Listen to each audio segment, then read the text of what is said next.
Imagine a hand. Well, in this hand, there is a glowing key. This key does not open a physical door. It opens something far greater. It opens the door to character. It opens the path to a meaningful life. This light, this key, represents a legacy. It is the legacy of a man known for his perfect character, the Prophet Muhammad, peace be upon him. Long before he received revelation, before he was a prophet, his community gave him two names. These names were a testament to who he was. They were a sign of the deep respect people had for him, even those who would later oppose his message. The first name was al-Sadiq. This means the truthful. In every word he spoke, there was honesty. He never told a lie, not even in jest. His speech was pure and always matched reality. When he said something, people knew it was the absolute truth. The second name was al-Amin. This means the trustworthy. People trusted him completely. They left their most valuable possessions with him for safekeeping. Their wealth, their secrets, their very lives. He was the ultimate guardian of trust. These two titles, al-Sadiq, al-Amin, were not just casual nicknames. They were a profound summary of his being. They were the foundation upon which his entire life was built. Think about that. Before any other title, he was known as the truthful and the trustworthy. This tells us something incredibly important. It tells us that the core of a righteous life, the very essence of faith, begins with honesty. It begins with being a person others can rely on completely without a single shred of doubt. It is the starting point for all goodness.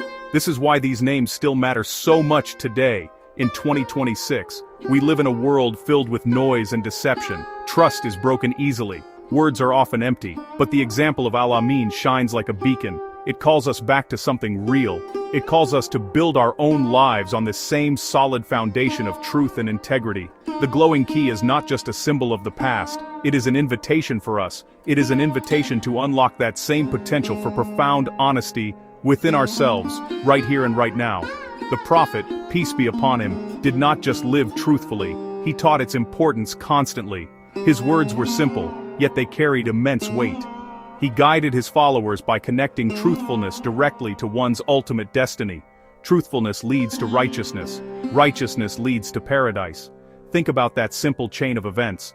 A true word leads to a good deed. A good deed leads to a better state. A better state leads to the ultimate reward from Allah. It is a clear and direct path, and it all begins with the tongue. In contrast, he gave a powerful warning about the opposite.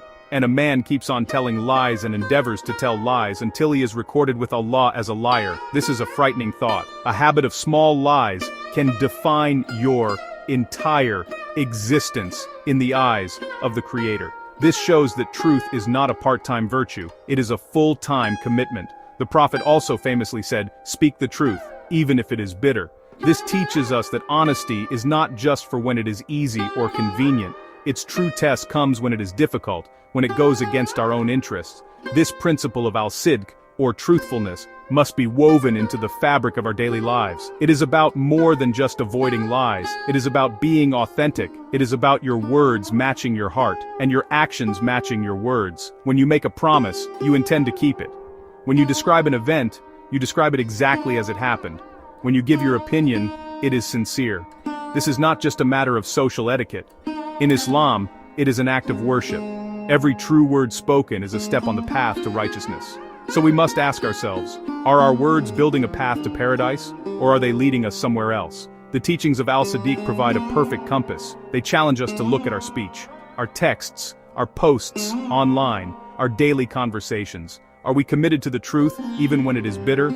Are we striving to be people whose word is their bond? This is the first half of the Prophet's legacy. It is a call to purify our speech, making every word we utter a testament to our faith and a step closer to Allah. Truthful speech is the foundation, but trust is the structure built upon it. This is al-Amana, the quality of the trustworthy. Al-Amana is a heavy word. It means responsibility, stewardship, and the sacred duty to protect what is entrusted to you. The Prophet, peace be upon him, was the ultimate example of this. Even his staunchest enemies would secretly leave their valuables with him. Why? Because they knew he was al-Amin. Their property was safer with their opponent than with their own friends. This is the power of true trustworthiness. The Prophet taught, this is a sign of true faith. He said, there is no faith for the one who cannot be trusted.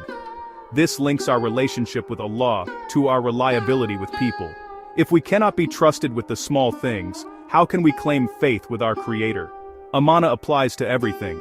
It applies to money, to property, to secrets people share with you, and even to the time and skills you are paid for at your job. It is a comprehensive concept that covers all responsibilities. Let's look at this in a practical, modern setting. Consider a marketplace. A customer buys fruit from a vendor. Al-Amana demands that the vendor use an accurate scale, not tipping it to his own advantage. He must honestly represent the quality of his produce, not hiding the bruised fruit at the bottom of the bag. This simple, honest transaction is an act of amana. It builds a healthy market where people feel secure. Or think of an office. An employee is entrusted with 8 hours of work. Fulfilling those hours with diligent effort, not wasting time on personal matters, is amana. It is fulfilling the trust placed in you by your employer. So, we see the two pillars of a noble character: al-Sidq, truthfulness; al-Amana, trustworthiness.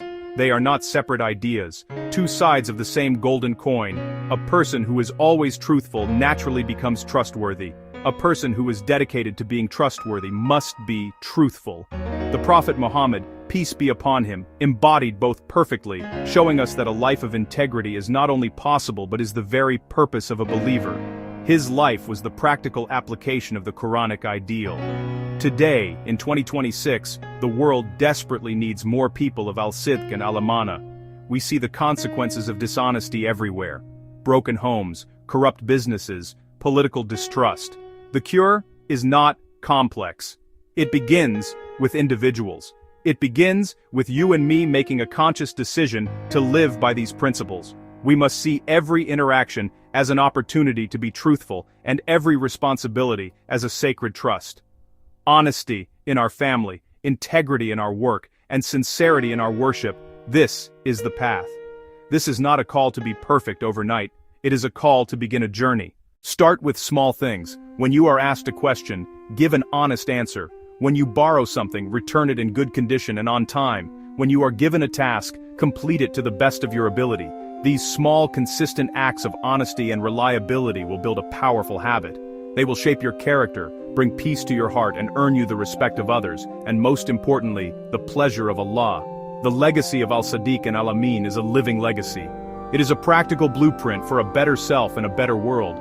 Let us honor the Prophet not just with our words of praise, but by striving to be like him in our character. Let us pick up that glowing key of integrity. Let us make a firm intention today to be known among our families, our colleagues, and our communities as people of truth and people of trust. In doing so, we do not just improve our own lives, we become a light for others, carrying forward the timeless example of the most truthful and trustworthy of all creation.